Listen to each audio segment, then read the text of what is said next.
نبی پاک صلی اللہ علیہ وسلم کی تشریف آوری کے بعد نئی نبوت کا سلسلہ بند ہو گیا. اب کوئی نبی نہیں آئے گا.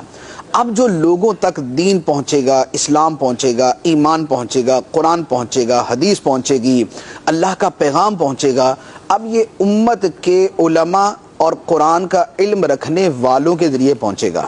تو یہ جو دعوت اسلامی کے دو شعبے ہیں، یہ انہی مقاصد کے لیے معرض وجود میں آئے اور اسی کو پورا کر رہے ہیں. سبحان اللہ. اور پھر عملی طور پر ہم اس کا مظہر بھی دیکھ رہے ہیں کہ الحمدللہ دعوت اسلامی کے یہ مدارس اور جامعات اس مقصد کو کتنا خوبصورت انداز میں پورا کر رہے ہیں.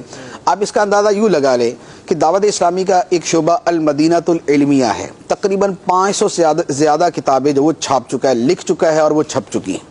یہ ساری کتابیں جو لکھی گئیں یہ انہوں نے لکھی کہ جن کی اکثریت نے جامعۃ المدینہ سے قرآن حدیث کا علم سیکھا. واہ. اچھا، اسی طریقے سے جن لوگوں نے قرآن پہ کام کیا تو قرآن پہ کام کرنے والوں کے اندر بھی مدرسے کے فارغ التحصیل طلبہ ہی ہیں. مثال کے طور پہ اگر اللہ تعالیٰ نے مجھے توفیق دی اور صراط الجنان لکھی گئی ہے تو اس کے پیچھے جو قرآن کا علم ہے، جو حفظ قرآن ہے، وہ کہاں سے ہے؟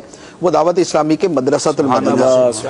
اب جس آدمی نے اس زمانے میں اس مدرسے میں پیسہ دیا ہوگا، عطیات دیے ہوں گے، خدمت کی ہوگی، کہ جس ماحول میں رہ کے ہماری بجلی کا خرچہ تو ہمارے وہاں کے پانی کا خرچہ تو ہمارے کھانے کا اور ہماری رہائش کا خرچہ اٹھایا ہوگا، تو یقینی بات ہے کہ اس کے لیے جو صدقہ جاریہ ہے وہ بالکل ہو گیا. اور اسے آج تک یہ ثواب در ثواب ملتا جا رہا ہے. تو جو الحمدللہ یہ ہمارے مدرسۃ المدینہ، جامعۃ المدینہ ہے، ان میں دینا جو ہے یہ کیا ہے؟ یہ تلاوت کتاب کے اس مقصد کی تکمیل ہے. یہ تعلیم قرآن اور تعلیم حدیث اور تعلیم حکمت کے اس مقصد کی تعمیل ہے. تو یہ صدقہ جاریہ بھی ہے اور مقاصد رسالت کی تکمیل کے اندر اپنا حصہ دینا. سائیکی ہے لوگوں کی، کہتے ہیں یار ہمیں کوئی ایک بچہ بتائیں، ہم اسی کو اسپانسر کریں گے.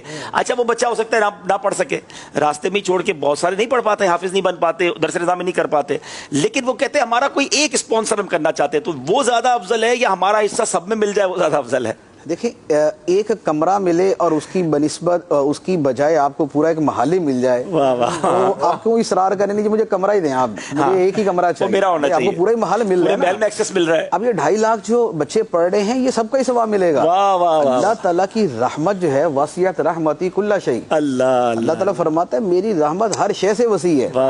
تو یہ 10,000 جو ہے اس کا ثواب یہ 2.5 لاکھ بچوں کے اعتبار سے ملے گا، کے اعتبار سے